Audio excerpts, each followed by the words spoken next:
امامیہ کے درمیان کوئی اختلاف نہیں ہے اور کتاب و سنت میں بہت سے دلائل موجود ہیں جن سے ثابت ہوتا ہے کہ استطاعت والے سال سے حج میں تاخیر کرنا گناہ کبیرہ ہے۔ ظاہر ہے کہ حج میں تاخیر کرنا ایک لحاظ سے عملاً اس کو اہمیت نہ دینا ہے۔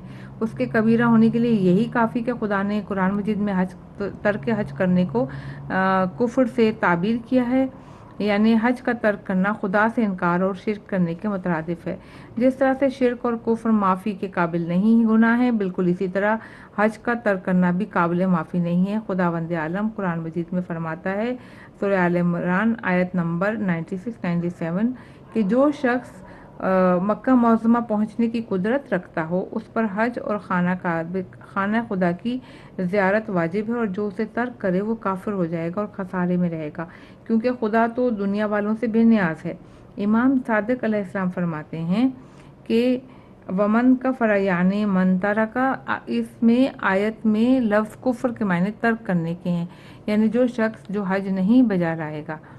علی بن جعفر علیہ السلام نے اپنی صحیح میں یہ روایت نقل کی ہے کہ میرے بھائی حضرت امام موسیٰ بن جعفر علیہ السلام فرماتے ہیں کہ بے شک خدا نے مستطیع لوگوں پر حج واجب فرمایا، یعنی بدلے کے طور پر اگر استطاعت کے سال میں حج بجا نہیں لائیں گے تو آخری عمر تک ہر سال ان پر وہ حج واجب ہوتا رہے گا۔ اس جملے کی تشریح میں دوسری وجوہات بھی بیان کی گئی ہیں کہ جن کے لیے رسالہ عروۃ الوثقیٰ کی طرف رجوع کیا جا سکتا ہے۔ یہ خدا کا حکم ہے، جیسا کہ وہ فرماتا ہے کہ خدا کی طرف سے مستطیع لوگوں پر خانہ کعبہ کا حج واجب ہے، اور جو کافر بن جائے اور حج کو ترک کرے تو خدا اس جہاں میں بسنے والوں سے بے نیاز ہے۔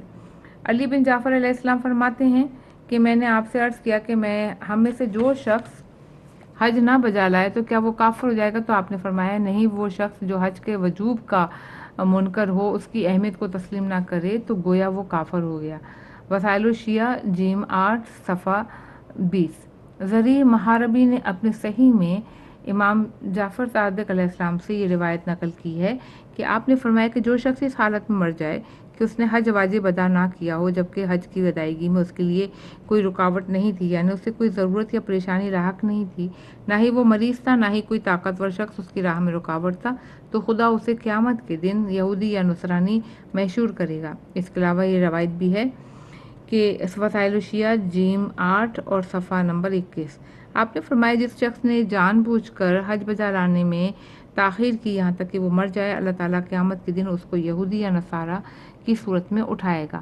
محدث فیض کتاب وافی میں فرماتے ہیں کہ حدیث مذکورہ کے جملے حاجت و تجحف کے معنی ایسی ضرورت کے ہیں جو اس شخص کو مفلس بنا دے یا اسے مستقبل میں مفلس بنانے والی ہو۔ امام نے جو یہ فرمایا ہے کہ بغیر کسی عذر کے ترک کرنے والا یہودی یا نصرانی مرے گا، اس لیے فرمایا ہے کہ حقیقت میں اس پر اس کا ایمان اور اعتقاد نہیں ہے، کیونکہ اگر حج پر اعتقاد ہوتا اور اس کی راہ میں کوئی رکاوٹ ہوتی بھی نہ ہو تو حج ضرور بجا لاتا، تاکہ ہو سکتا ہے کہ آئندہ سال تک وہ زندہ نہ رہے۔ وسائل الشیعہ جیم 8 صفحہ 18۔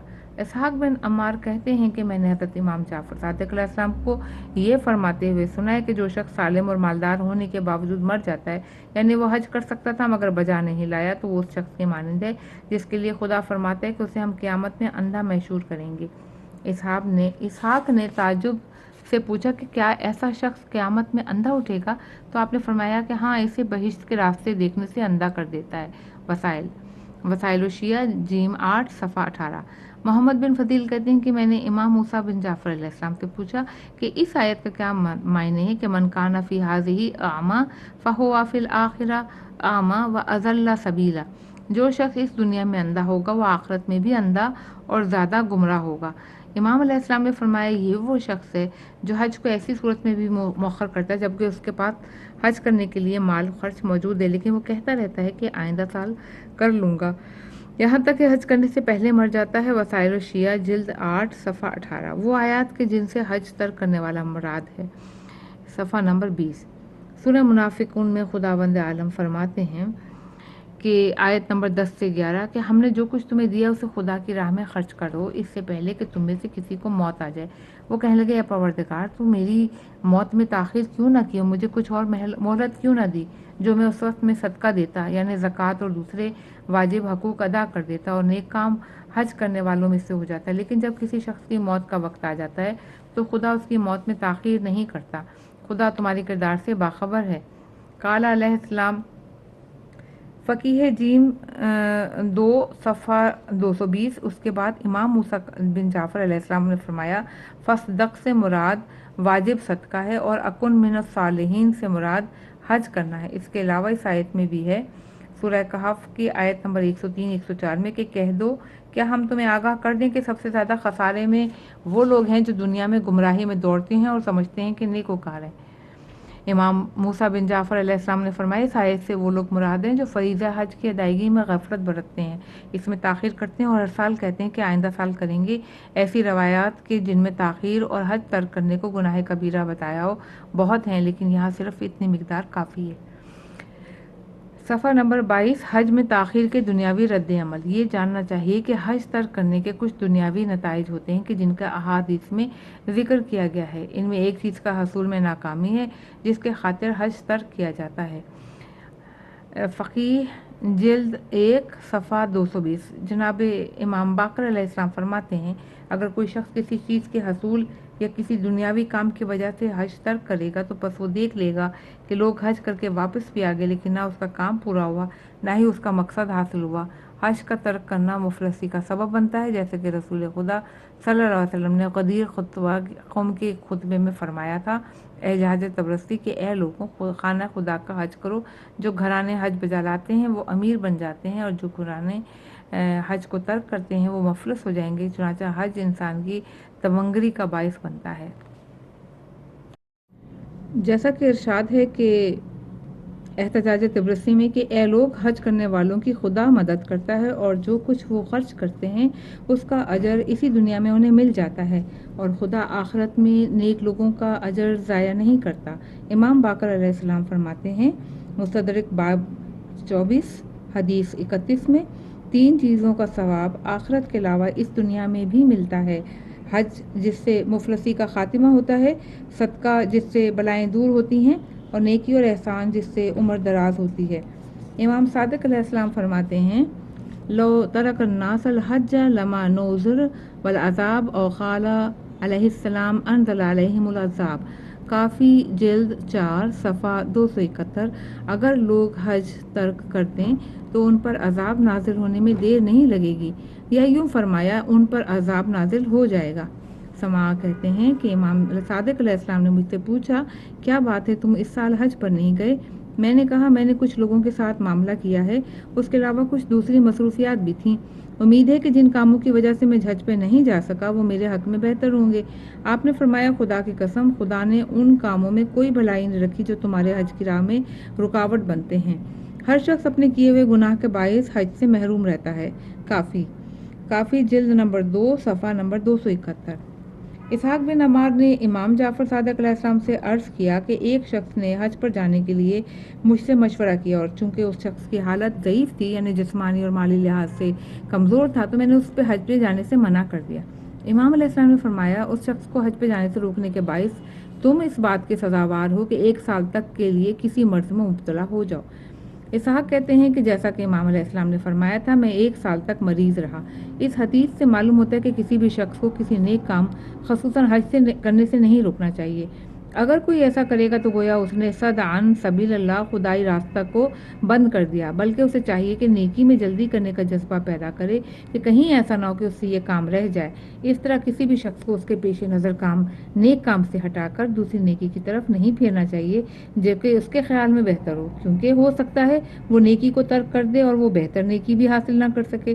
تو اگر وہ نیکی کا ارادہ رکھنے والوں کی حوصلہ افزائی کرنے اور اسے نیکی میں جلدی کرنے پر رہنمائی کرے تو اس کا شمار امر بالمعروف کرنے والوں میں ہوگا۔ امام صادق علیہ السلام فرماتے ہیں وافی میں اپنے دینی بھائی کو حج سے منع کرنے سے ڈرو اور پرہیز کرو، اگر کوئی ایسا کرے تو عذاب آخرت کے علاوہ اسے اس دنیا میں بھی بلاؤں میں مبتلا ہونا پڑے گا۔ صفحہ نمبر 26 حج کی فضیلت۔ جس طرح حج ترک کرنے کی سخت سزائیں مقرر ہیں، اسی طرح اس کی ادائیگی پر عظیم انعامات اور دنیا اور آخرت کے بہت زیادہ فوائد اور خوبیاں رکھی گئی ہیں جن کا اکثر روایات میں ذکر ملتا ہے۔ ان میں سے کچھ کا یہاں ذکر کیا جاتا ہے۔ جناب رسول خدا صلی اللہ علیہ وسلم فرماتے ہیں کہ حج کرنے والوں کی 3 اقسام ہیں۔ پہلی قسم وہ ہے جس میں شامل لوگوں کا حصہ دوسروں سے زیادہ ہے اور وہ یہ ہے کہ ان کے اگلے پچھلے گناہ بخش دیے جائیں۔ اور خدا انہیں عذاب قبر سے محفوظ رکھے گا۔ دوسری قسم وہ لوگ ہیں جن کے صرف پچھلے گناہ بخشے جائیں گے۔ تیسرے قسم میں وہ ہیں کہ جن کا مال اور اولاد اس وقت تک خدا کی حفاظت میں رہیں گے کہ جب تک وہ حج سے واپس نہ آ جائے۔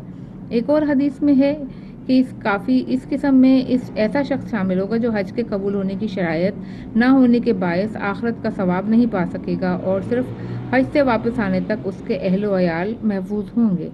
حضرت امام جعفر صادق علیہ السلام سے ایک شخص نے مسجد الحرام میں پوچھا، سب سے بڑا گناہگار کون ہے؟ آپ نے فرمایا، وہ شخص جو دو موقف یعنی عرفات اور مشعر الحرام کے درمیان کھڑا رہتا ہے، صفا و مروہ کے درمیان دوڑتا ہے، اس کے بعد خانہ خدا کے گرد طواف کرتا ہے اور مقام ابراہیم پر نماز پڑھتا ہے، اس کے بعد یہ سمجھتا ہے کہ خدا نے اسے نہیں بخشا۔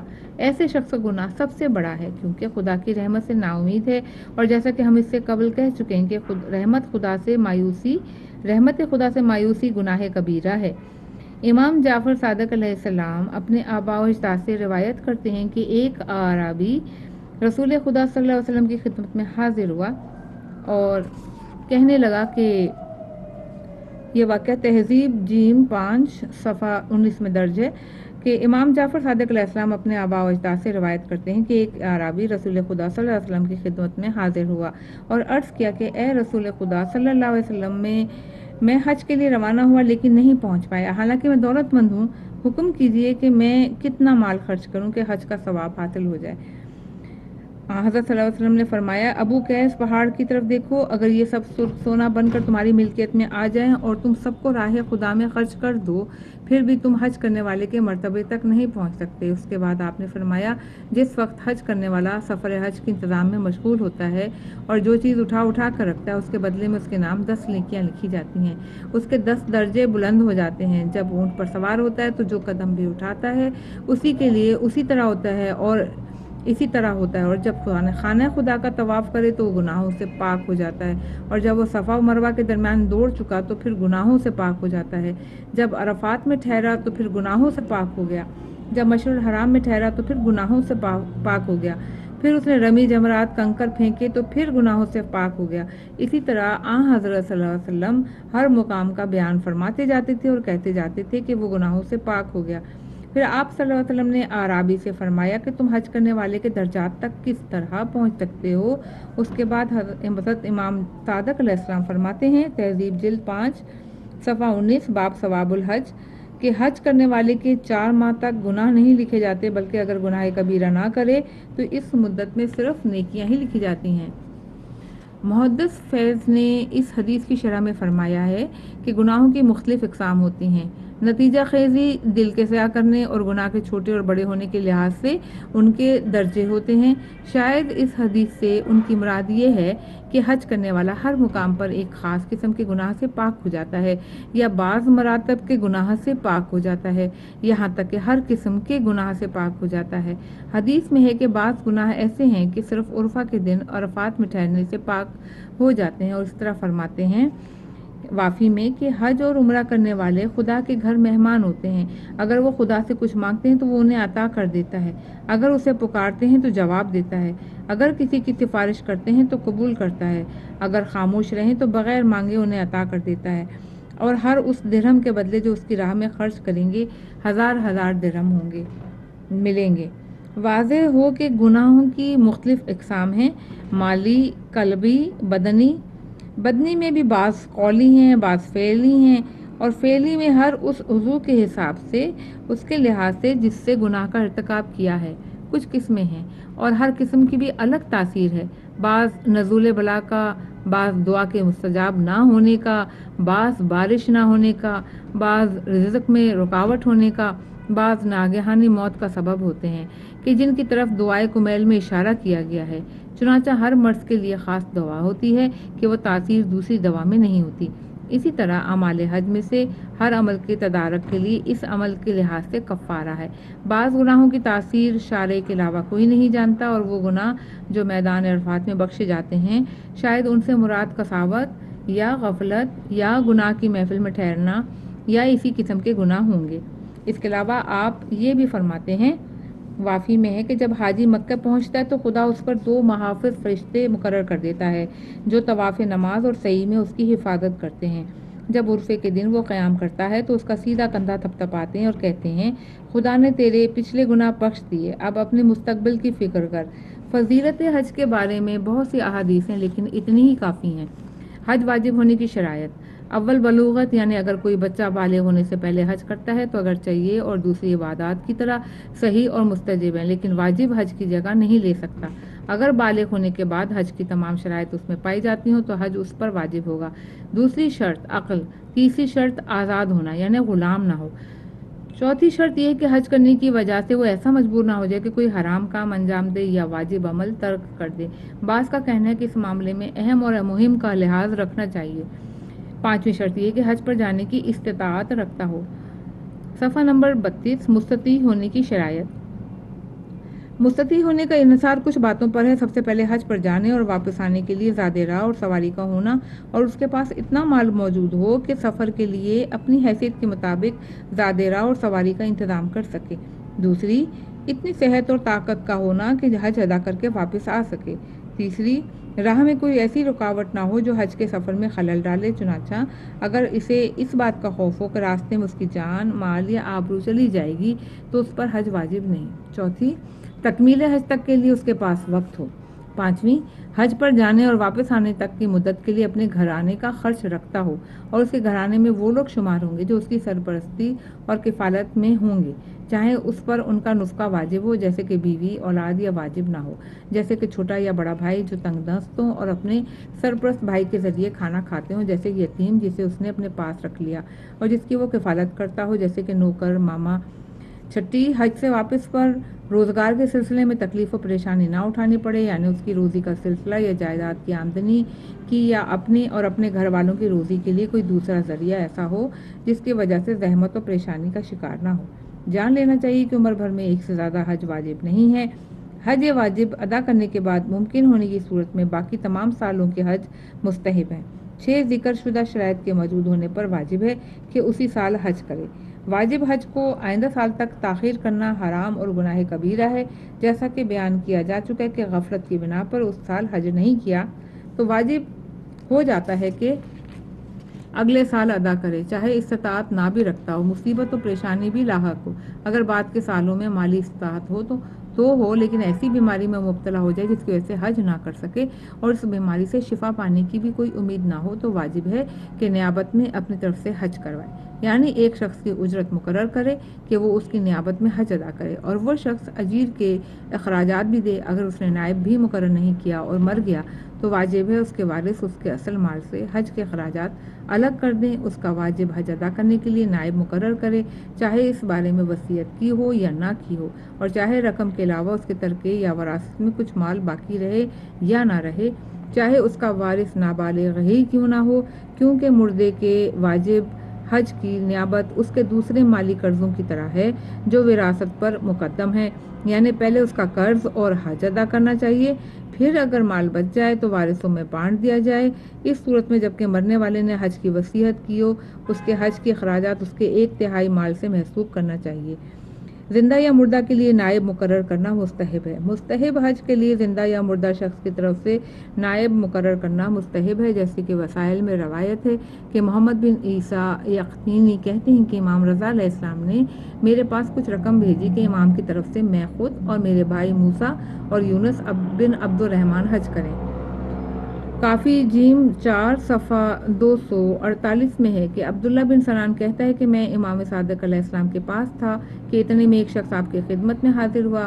امام علیہ السلام نے اس کو 30 دینار اس شرط پر دی کہ آپ کے مرے ہوئے بیٹے جناب اسماعیل کی طرف سے حج اور عمرے کے تمام افعال بجا لائے۔ اس کے بعد آپ نے فرمایا کہ اگر تم ایسا کرو گے تو اسماعیل کو ایک مستحب حج کا ثواب ملے گا کیونکہ یہ حج اس کا مال خرچ کرنے سے ہوگا، اور تمہیں 9 حج کا ثواب ملے گا اس لیے کہ تم حج کے لیے زحمت و تکلیف برداشت کرو گے۔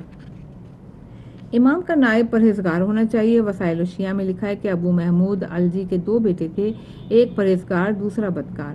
کچھ شیعوں نے اسے رقم دی کہ امام حجت بن الحسن علیہ السلام کی طرف سے حج کے لیے نائب مقرر کرے۔ یہ عمل شیعوں کی ایک اچھی عبادت تھی، چونکہ ابو محمد نے وہ رقم اپنے بدکار بیٹے کو دے دی اور اس کے ساتھ حج کیا۔ ابو محمد کہتے ہیں کہ میں نے عرفے کے دن ایک گندم گوں اور خوبصورت اور خوشپوش جوان کو دیکھا جو دعا مانگنے اور گریہ زاری کرنے میں سب سے زیادہ مشغول تھا۔ جب لوگوں کے عرفات سے مشر کے لیے روانہ ہونے کا وقت آیا تو اس نے مجھ سے کہا، اے شیخ، کیا تمہیں خدا سے شرم نہیں آتی؟ میں نے پوچھا، کیوں؟ اس نے کہا، تم سے کہا گیا تھا کہ ایسے نائب کے ذریعے حج انجام دو جسے تم جانتے ہو، اور تم اسے ایسے شخص کے سپرد کر دیتے ہو جو شراب پیتا ہے اور گناہ پر پیسہ خرچ کرتا ہے۔ پھر اس نے میری ایک آنکھ کی طرف اشارہ کیا کہ تم اپنی آنکھ کے اندھا ہو جانے سے نہیں ڈرتے ہو۔ میں شرمندہ ہوا اور میرے حواس بحال ہوئے تو میں نے چاروں طرف نظر دوڑائی لیکن اسے نہیں پایا۔ 40 دن گزرنے کے بعد میری اس آنکھ میں زخم ہو گیا جس کی طرف اشارہ کیا تھا، اس کی بینائی جاتی رہی۔ کتاب کافی میں موسیٰ بن قاسم سے روایت ہے کہ میں نے حضرت جواد علیہ السلام کی خدمت میں عرض کیا کہ میں آپ اور آپ کے بزرگوں کی طرف سے طواف کرنا چاہتا ہوں، لیکن بعض لوگوں نے کہا ہے کہ امام علیہ السلام کی طرف سے طواف کرنا جائز نہیں ہے۔ امام علیہ السلام نے فرمایا، جس قدر طواف کر سکتے ہو کرو، بے شک یہ کام جائز ہے۔ راوی کہتا ہے کہ پھر 3 سال کے بعد میں امام علیہ السلام کی خدمت میں حاضر ہوا۔ میں نے عرض کیا کہ چند سال پہلے میں نے آپ سے اجازت لی تھی کہ آپ اور آپ کے آباء و اجداد کی طرف سے طواف کروں۔ آپ نے اجازت دے دی تھی، چنانچہ جتنا خدا نے مجھے توفیق دی میں نے طواف کیا۔ ایک دن جناب رسول خدا صلی اللہ علیہ وآلہ وسلم کے لیے طواف کیا، ایک دن امیر المومنین علیہ السلام کے لیے طواف کیا، اسی طرح آخری دن میں نے آپ کے لیے طواف کیا۔ اے میرے آقا، میں نے جن لوگوں یعنی محمد وآل محمد علیہ السلام کا ذکر کیا ہے، یہ وہ لوگ ہیں جن کی محبت کو میں اپنا دین اور ایمان سمجھتا ہوں۔ امام علیہ السلام نے فرمایا، ایسی صورت میں تم نے ایسا دین اختیار کیا ہے جس کے علاوہ خدا کوئی دوسرا دین قبول نہیں کرتا ہے۔ پھر میں نے کہا، میں بعض اوقات آپ کی والدہ حضرت فاطمہ سلام اللہ علیہا کے لیے طواف کرتا ہوں، بعض اوقات نہیں کرتا ہوں۔ امام علیہ السلام نے فرمایا، تم جس قدر چاہو یہ کام کرو، بے شک یہ کام تمام کاموں سے افضل ہے جو تم انجام دیتے ہو۔ حج واجب ہونے کے اسباب، صفحہ نمبر 38۔ اہل بیت علیہ السلام سے مروی کچھ روایات میں حج کے واجب ہونے کے اسباب اور اس کے مناسک کی حکمتیں بیان کی گئی ہیں۔ چنانچہ وسائل الشیعہ میں امام رضا علیہ السلام سے ایک روایت بیان کی گئی کہ جس کا خلاصہ بیان پیش کیا جاتا ہے۔ آپ فرماتے ہیں کہ لوگوں کو حج کا حکم صرف اسی لیے دیا گیا ہے تاکہ مادی اور روحانی فوائد اس کا مقدر بنے۔ حج کے لیے کچھ فوائد حسب ذیل ہیں۔ نمبر 1، حج سے قرب خداوندی حاصل ہوتا ہے۔ نمبر 2، حج سے بہت زیادہ اجر و ثواب حاصل ہوتا ہے۔ نمبر 3، جو گناہ سرزد ہو چکے ہوں ان سے نجات حاصل ہوتی ہے، بشرطیہ کہ اپنے ماضی پر شرمندہ ہو اور مستقبل میں خدا کی اطاعت اور بندگی کرنا چاہتا ہو۔ نمبر 4، راہ خدا میں اپنا مال خرچ کرنے اور خدا کی خاطر اپنے جسموں کو تکلیف دینے کی توفیق ہوتی ہے۔ نمبر 5، اپنے گھرانے سے جدا ہونے، ان سے روابط منقطع کرنے سے قرب خداوندی حاصل ہوتا ہے۔ نمبر 6، خوشیوں سے اپنے نفس کو روکے رکھنا اور سردی اور گرمی میں عاجزی اور انکساری سے خدا کی بارگاہ میں حاضر ہونا، غرض تمام تعلقات ختم کر کے خدا سے پوری لو لگانا۔ نمبر 7، حج سے دنیا بھر کے مسلمانوں کو بہت سارے فوائد حاصل ہوتے ہیں، خواہ وہ مکے میں ہو، خواہ دوسرے شہروں میں ہو، خواہ وہ لوگ ہوں، خواہ وہ تجارت، مال برداری، خرید و فروخت، مزدوری اور کرائے پر چیزیں دینے سے کافی فائدہ اٹھاتے ہیں، خواہ وہ بہت سے غریب ہوں جنہیں کچھ نہ کچھ مل جاتا ہے، اور خواہ بہت سے ایسے مسلمان ہوں جن کی حاجتیں ایک مقام پر بہت سے لوگوں کے جمع ہونے سے پوری ہو جاتی ہیں۔ حج میں اکٹھے ہونے سے صحیح اعتقادات اور احکام دینی بہت سے لوگوں کو معلوم ہو جاتے ہیں اور اہل بیت علیہ السلام کی روایات بے خبر اور نادان سب لوگوں تک پہنچ جاتی ہیں۔ صفحہ 39۔ خدا کی بندگی ملائکہ سے مشابہ ہے۔ حضرت امیر المومنین علیہ السلام نہج البلاغہ کے ایک خطبے میں ارشاد فرماتے ہیں کہ خدائے عز و جل نے تم پر خانہ کعبہ کا حج واجب کر دیا ہے اور اسے لوگوں کا قبلہ قرار دیا ہے۔ وہاں حج کرنے والے اسی طرح اکٹھے ہوتے ہیں جس طرح چوپائے اس گھر میں ان لوگوں کا ثواب حاصل کرنے کے لیے اکٹھا ہونا ایسا ہی ہے جیسے کسی پانی کے چشمے پر چوپایوں کا ہجوم کرنا، اور وہاں پہنچنے کا ایسا ہی شوق رکھتے ہیں جیسے کبوتر اپنے گھونسلے تک پہنچنے کا شوق رکھتا ہے۔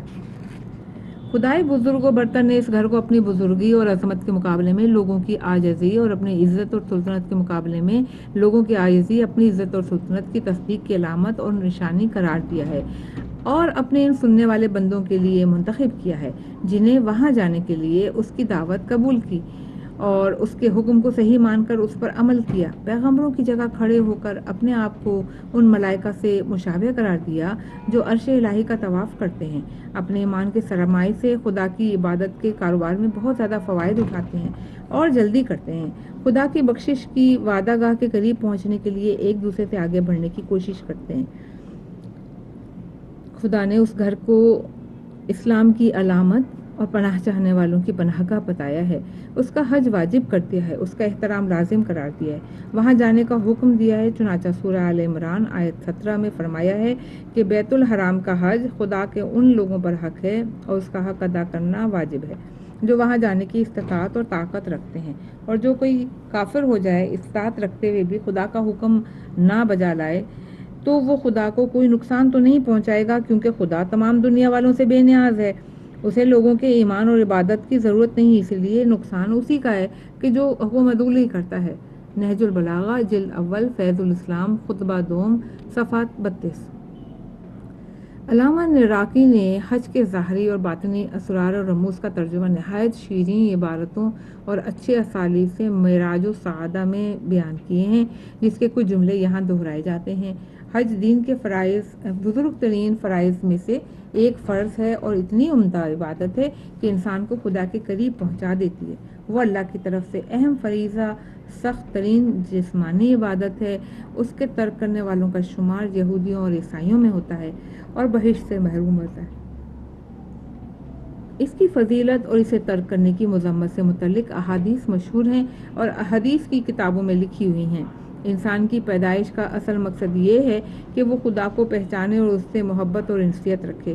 اس کا انحصار اس کی نفس کی پاکیزگی پر ہے۔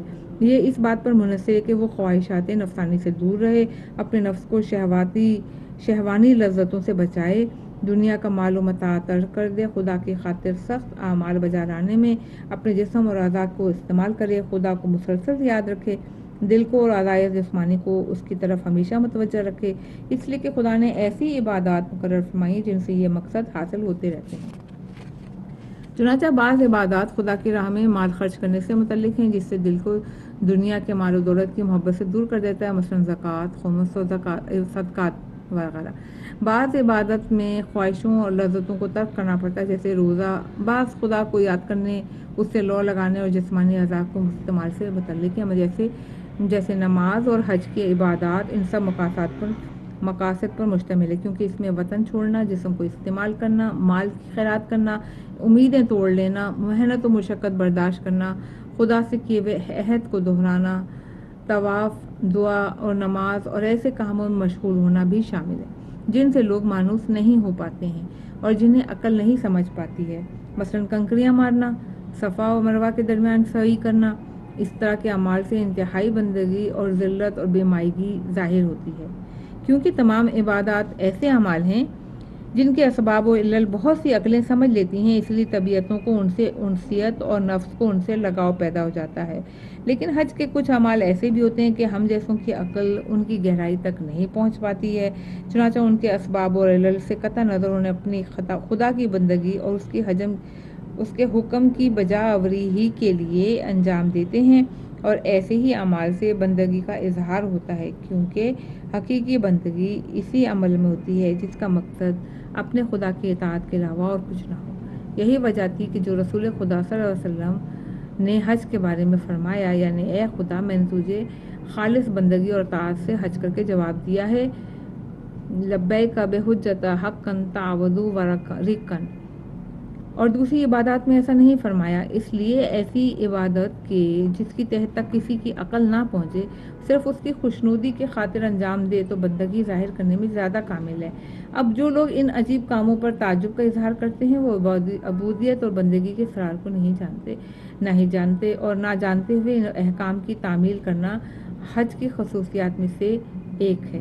حج کے ہر عمل میں آخرت کی کسی نہ کسی کیفیت کا نمونہ ہوتا ہے یا اس کا کوئی سبب ہوتا ہے، جیسے کہ اس کا ذکر کیا جائے گا۔ اس کے علاوہ حج کی عبادت کے لیے ضروری ہے کہ دنیا والے ایک ایسی جگہ جمع ہوں کہ جہاں وحی لانے والے ملائکہ آتے جاتے رہتے ہوں، رسول اللہ صلی اللہ علیہ وسلم کی خدمت میں پہنچے ہوں، اور آپ سے بھی پہلے اس جگہ خدا کے خلیل حضرت ابراہیم علیہ السلام کا گھر تھا، وہاں ان کے لیے ملائکہ کا نزول ہوتا رہا ہے۔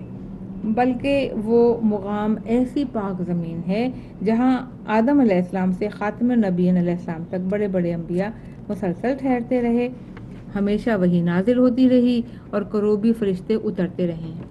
اس جگہ سید الانبیاء صلی اللہ علیہ وسلم کی ولادت ہوئی اور آپ کے اور تمام انبیاء کے مبارک قدم اکثر اس زمین پر پڑتے رہے ہیں، اور خدا نے اسے بیتی یعنی اپنا گھر کہا، اپنے بندوں کی عبادت کے مقصد کے لیے بنایا، اپنے گھر کے اطراف کو حرم گاہ قرار دیا، عرفات کو اپنے گھر کے متصل میدان قرار دیا، اپنے گھر کے احترام اور عزت کے لیے اس جگہ جانداروں کو تنگ کرنا اور درختوں کو اور گھاس وغیرہ کو اکھاڑنا حرام قرار دیا، اسے بادشاہوں کی حکمرانی کی طرح خاص اور اہم مقام قرار دیا جس کی زیارت کے لیے لوگ طویل سفر طے کر کے دور دراز کے مقامات سے بکھرے ہوئے بالوں اور گرد و غبار سے اٹے ہوئے چہروں اور جسموں کے ساتھ وہاں آئیں تاکہ اس گھر کے مالک کے آگے جھکیں اور زبان سے اقرار کریں کہ زمان و مکان سے بالاتر اور پاک و پاکیزہ ہے۔ اس میں کوئی شک نہیں کہ ایسے محترم مقام پر جمع ہونے سے محبت اور اخوت پیدا ہوتی ہے اور دنیا بھر سے حج کے لیے آنے والے اچھے لوگوں سے ملاقات ہوتی ہے اور محبت قائم ہوتی ہے، لوگوں کی دعائیں جلد مستجاب ہوتی ہیں اور رسول خدا صلی اللہ علیہ وسلم ان کی عظمت اور بزرگی دین الہی کے رائج کرنے اور احکامات خداوندی کے پھیلانے میں ان کی تمام کوششیں اور زحمتیں یاد آ جاتی ہیں۔ یہ تمام باتیں مل کر نفس کو پاک اور پاکیزہ بنا دیتی ہیں اور حاضرین حرم خدا کے دل میں رغبت پیدا ہوتی ہے اور شان و شوکت اسلام اور بانیان اسلام کی عظمتوں کا مظاہرہ ہوتا ہے۔